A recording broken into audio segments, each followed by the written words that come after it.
Nah, kemudian kalau secara spesifik kita bisa lakukan dengan pola ini juga, namanya analisis societal environment polanya. Kita lakukan ini dulu, analisis bidang ekonomi, socio-cultural, technological, political, legal factor. Kemudian coba kita masukkan bagaimana interest group-nya, kita analisis, community-nya, kita analisis market-nya, kemudian competitors-nya, ya, suppliers-nya, governmental analysis-nya. Yang itu semua nanti bisa menjadi namanya selection of strategic factors. Kita coba apa sih sebenarnya strategic factors-nya? Ya, artinya faktor-faktor strategis, ya, faktor-faktor strategis yang nantinya mempengaruhi hidup atau matinya organisasi, gitu loh. Yang mana faktor-faktor strategis tadi kalau kita lihat, ya, dia bisa menjadi opportunities, ya, bisa menjadi opportunities, bisa juga, ya, bisa menjadi threat, gitu loh. Kalau perusahaan menganggap ini masalah bisa dia handle dan menjadi peluang, maka perusahaan bisa menentukan ini sebagai peluang. Tapi sebaliknya kalau ini tidak mampu di handle, maka ini akan menjadi ancaman bagi organisasi. Dan ini penting. Jadi hasil akhir dari scanning environment itu adalah kita bisa menentukan bahwa ini adalah peluang atau ancaman. Tapi yang paling penting lagi adalah bahwa bagaimana kita meresponnya, gitu loh. Responnya itu adalah kita coba refleksikan dengan internal environment-nya, gitu loh, internal environment-nya. Yang itulah nanti bisa menjadi orientasi, ya, atau visi organisasi. Mau dibawa kemana nih organisasi? Ya, mau dibawa kemana nih organisasi?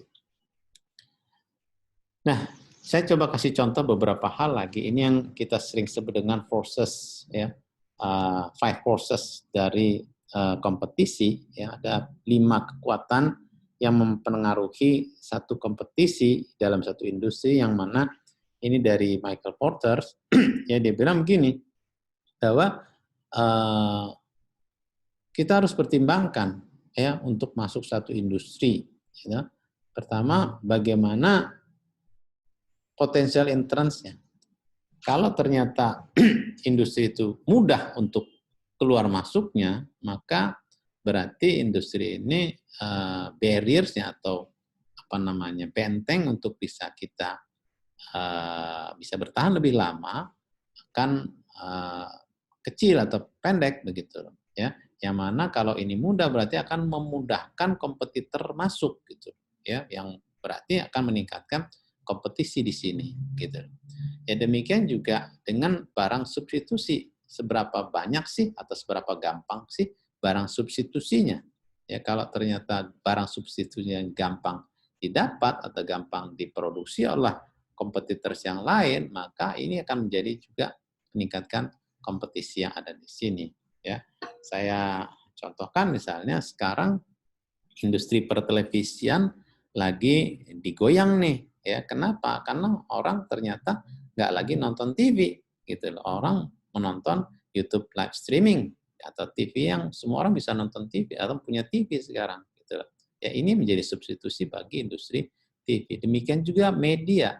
Sekarang banyak sekali semua orang bisa menjadi jurnalis, ya, yang kita kenal dengan citizen jurnalis. Siapa saja boleh berkomentar melalui media-media sosial, baik itu Facebook, Instagram, dan sebagainya. Yang bagi industri media ini mendatangkan kompetisi baru, gitu. Ini yang saya maksud dengan substitusinya.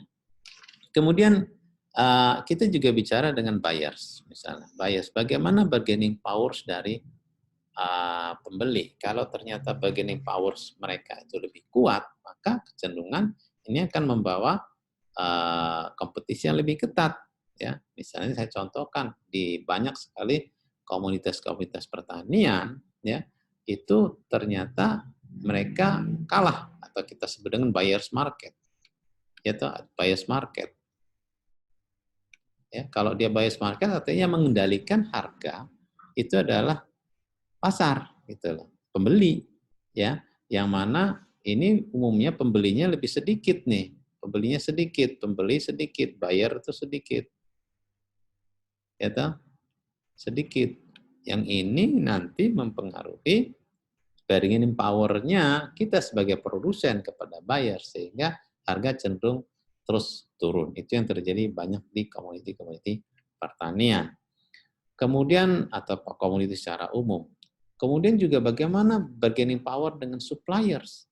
Bargaining power suppliers. Ini tadi, kalau ternyata kita sangat bergantung pada supplier terkait dengan keberadaan dan keberlanjutan organisasi kita, maka bargaining power kita lemah, gitu.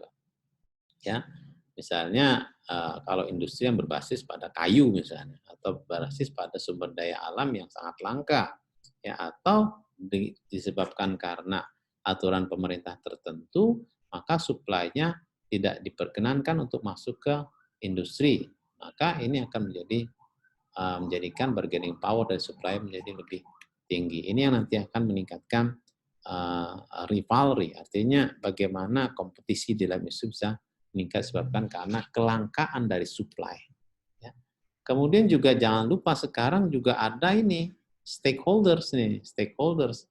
Kita banyak sekali sekarang ada namanya union, ya, misalnya berhubungan dengan tenaga kerja. Kita punya organisasi-organisasi laborers, ya, pekerja yang punya tekanan kuat pada industri gitu. Ya, mereka punya bargaining power yang akhirnya menyusahkan atau mempersulit organisasi itu beroperasi. Ya, cukup banyak organisasi yang harus hengkang atau harus tutup operasionalnya di Indonesia disebabkan karena tidak lagi menarik bagi mereka tenaga kerja yang ada di Indonesia. Selain memang harganya tidak lagi murah, artinya tidak bisa dibayar murah lagi, juga skill-nya yang tidak cukup kompetitif dibandingkan dari negara-negara lain.